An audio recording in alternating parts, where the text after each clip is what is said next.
Nós que somos de Deus, temos uma bandeira, um estandarte, que foi entregue pelo próprio Deus.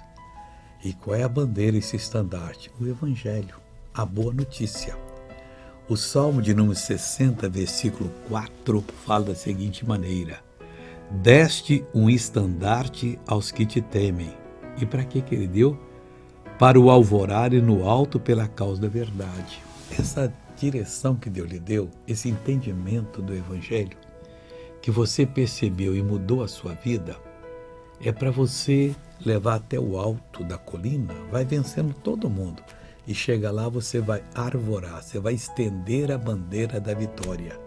A nossa bandeira da vitória é estendida todo dia, quando mais uma pessoa entrega a vida a Jesus. Mais uma pessoa se converte. E não importa a igreja que ele se converte, importa que ele veio para Jesus, nasceu de novo e vai ser uma bênção.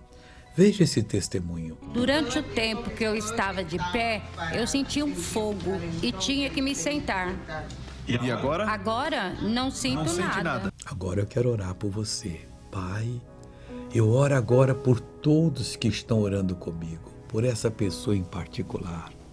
Eu digo, diabo, tira a mão dessa vida, é propriedade divina. Eu te expulso dessa vida para sempre, em nome de Jesus Cristo. Bom dia, irmão.